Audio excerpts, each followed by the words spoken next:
Actually এই যেটা বলছিলাম যে আমি যখন শুরু করি অনেক সমস্যা ছিল, কিন্তু সমস্যার মধ্যে আমি খুব পরিশ্রম করেছি।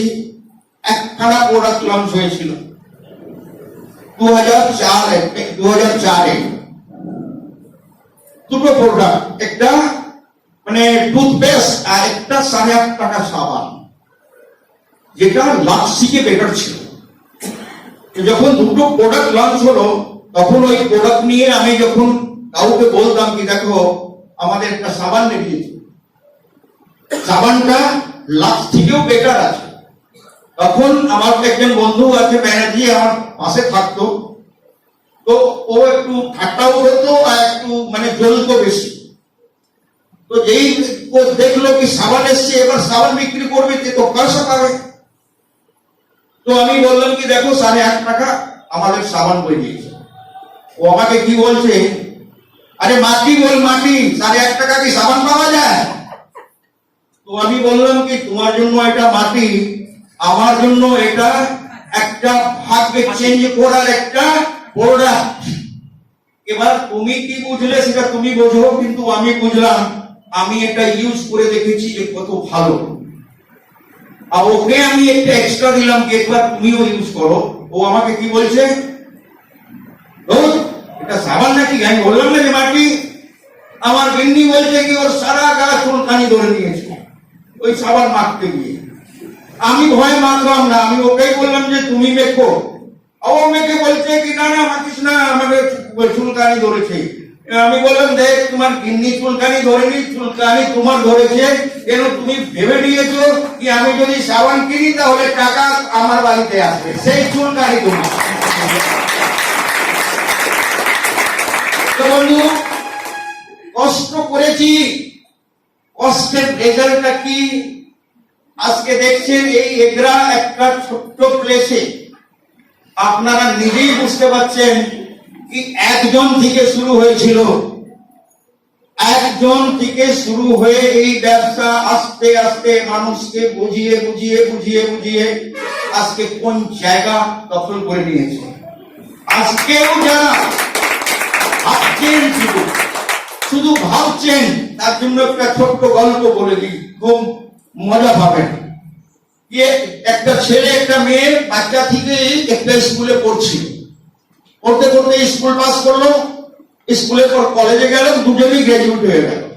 এই গ্রাজুয়েট হয়ে যায় তো তার বাবা মানে বললো কি ঠিক আছে তুমি তো যেই ছেলের সঙ্গে পড়িস ছেলেটা তো ভালো, মানে হ্যাঁ বাবা ছেলেটা ভালো, তো আমি বিয়ের জন্য তার কাছে তার বাবার কাছে যাই।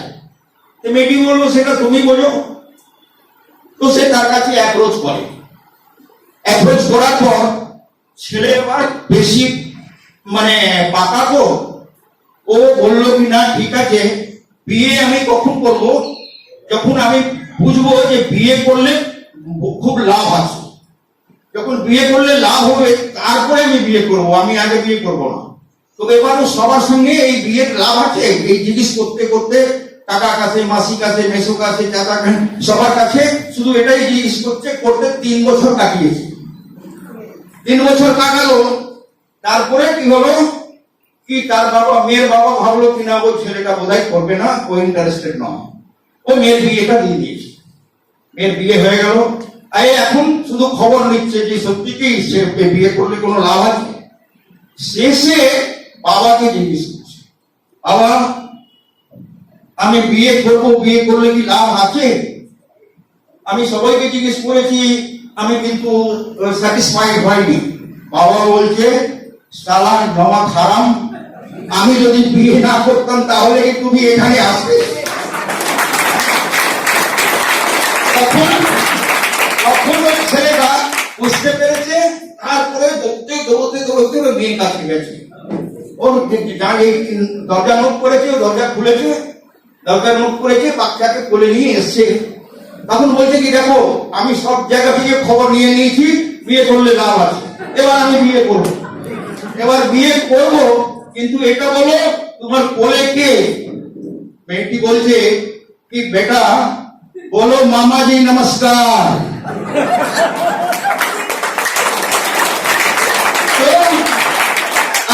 মামা হতে চান না পাপা হতে চান? মামা যদি হতে চান তাহলে খুঁজুন এখানে আমাদের ডিস্ট্রিবিউটরটা কি করে একদম সেফ পদ্ধতিতে শুনে যাবে মিটিং এখানে, তারপরে যাবে মামাকে জিজ্ঞেস করবে, মাসিকে জিজ্ঞেস করবে, কাকাকে জিজ্ঞেস করবে, জ্যাঠাকে জিজ্ঞেস করবে, 1000 লোকের কাছে জিজ্ঞেস করবে, করবো কি? যারা এই জিনিসটা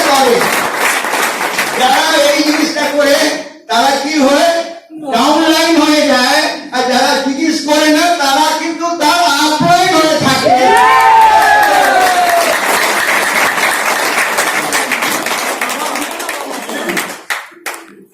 হ্যালো,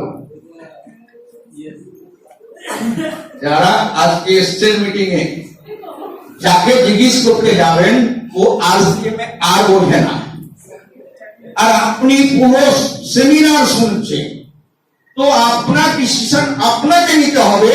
আপনার মা বাবা জেঠা কাকা চাচা কেউ দিতে পারে না, কারণ ও আরসিএম সম্পর্কে কিছুই জানে না, শুধু এইটুকু বলবে খবরদার ফাঁসবি না, এছাড়াও বেশি বোঝে না।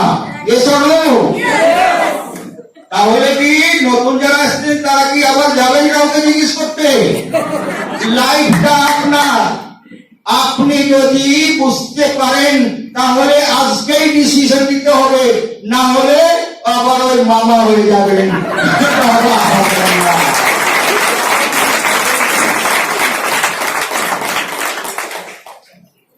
তো আমি যখন নিয়েছিলাম একদম সিরিয়াসলি নিয়েছি, 2 বছর কাজ করেছি, ঠিক 5 মাসে তো ওয়েলডে কিভাবে বললাম, আবার 5 থেকে 8 মাসের মধ্যে টেকনিক্যাল এক্সিকিউটিভ হয়ে গেলাম। যখন আমার ইনকাম 80,000 ইনকাম ছিল টেকনিক্যালে, আমি 2 বছর কাজ করে ফার্স্ট স্করপিও গাড়ি লঞ্চ হয় 2005। স্করপিও গাড়ি 2005-এ লঞ্চ হয়েছিল। আমি ফার্স্ট ম্যান যে শোরুমে গিয়ে 3খানা স্যাম্পল গাড়ি এসেছিল, আমি একজন আরসিএম এর ডিস্ট্রিবিউটর, আমি ওখান থেকে ফার্স্ট স্যাম্পল কার 2005 6 জানুয়ারি নিয়ে বাড়ি ফিরেছিলাম। আর ওই গাড়ি নিয়ে আজকে এসছি, সামনে দেখে নেবেন কি ওই গাড়ি আজকে এখানে এসছে। এমনি কতবার এসছে, কিন্তু আমি এগরা নিয়ে আসিনি। আমাকে জিজ্ঞেস করলো কি স্যার কিসের আসবেন, আমি বললাম যে দেখো ট্রেনে আসবো না, আমি এবার ভাবছি গাড়ি নিয়ে যাব। তো আজকে এই শুধু গাড়ি আমি 2 বছর কাজ করে নিয়েছিলাম, আজকে আমার টিমের মধ্যে 51টা হয়েছে কোটিপতি ডিস্ট্রিবিউটর, তারপরে লক্ষ লক্ষ লোক আছে যার ইনকাম 1 লক্ষেরও বেশি। হ্যালো, 1 লক্ষের যদি মানে তালি হয় তাহলে আপনারা কত পাবেন সেটা জেনে নিন। হ্যালো,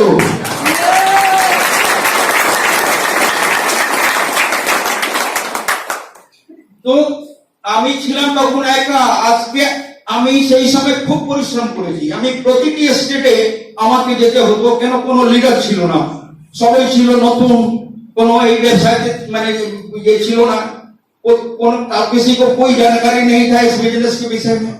वो लोग यही बोलता था कि सर आपको जानता है, आप जाओ, कहीं भी जाना होगा तो आपको जाना है। मैं जाता था, कोई बात नहीं है। तो शुरू में मैं हर स्टेट में जहां जहां टीम था, एक्चुअली उड़ीसा, उसके बाद बिहार, यूपी और दिल्ली, बॉम्बे, तो जहां टीम चला गया था वहां मीटिंग के लिए मैं गया था। लेकिन दोस्तों मजा की बात है कि अब मुझे कहीं जाना नहीं पड़ता है। क्यों? कि हमारे नीचे इतने सारे लीडर हो गए कि वो लोग कहते हैं कि आप तो हम लोग के दादाजी हो। हमारा आपका हो सकता है कोई रिलेशन नहीं है। अभी एक मीटिंग, उस दिन जूम मीटिंग था, उसमें मैं बताया था कि मैं जिस मीटिंग में जाता हूं वहां लोगों से पूछता हूं कि सब आदमी रिलेशन वाले को बुलाता है, आ जाइए जब इसमें ज्वाइन कीजिए, बहुत अच्छा है। लेकिन मैं जहां सेमिनार में जाता हूं वहां मेरे रिलेशन का एक भी आदमी नहीं है, या किसी के साथ मेरा कोई रिलेशन नहीं है। मैं न चंदन को जानता हूं, न निर्मल को जानता हूं, किसी को भी नहीं जानता हूं। और मजे की बात है कि अगर बिजनेस की बात करूं तो इस बिजनेस में मैं आप सबों का ठाकुरदा होता हूं। भले ही मेरा आपका बेसी हो सकता है, लेकिन जहां तक मैं समझता हूं कि बहुत कम आदमी ही होंगे जो हमसे बेसी एजेड हो सकते हैं। हेलो, यस, है कोई 70 के ऊपर? नहीं, 70 से एबव कोई है? नो। दैट मीन्स हम मैंने ठाकुरदा। ये ऐसे भी प्रूफ हो गया कि एज में भी मैं ठाकुरदा हूं और बिजनेस के ख्यालात से भी मैं आप लोगों का ठाकुरदा होता हूं। तो ठाकुरदा कभी किसी का बुरा सोचता है? कभी नहीं सोचता है। वो सोचता ही है कि हमारा जितना भी नाती पुती है वो सब जितना अच्छा से आगे जाए, आगे बढ़े, मैंने इसका सब अच्छा हो, ये सब करोड़पति बने। वही चिंता तो मेरा भी होगा। तो मैं तो सोचता हूं कि आज यहाँ आया हुआ हर बंदा, हर लेडीज, हर जेंट्स हमारे लिए खास है। और उस खास में मैं चाहता हूं कि आप सभी इस बिजनेस में रॉयल्टी अचीवर बनो, सभी इस बिजनेस में टेक्निकल अचीवर बनो, सभी इस बिजनेस में करोड़पति बनो। ये मेरी आदि इच्छा है, क्योंकि आपका अपना आदमी आपका भला नहीं चाहता है। कोई चाहता है क्या? नहीं सर। हमारा कोई रिलेटिव, हमारा कोई बंधु, हमारा कोई पारा प्रतिवेशी कभी भी नहीं सोचता है कि हम आगे बढ़े। क्यों? ये जेलसी है, ये चाला होता है कि वो बढ़ जाएगा तो फिर हमारा मान सम्मान घट जाएगा।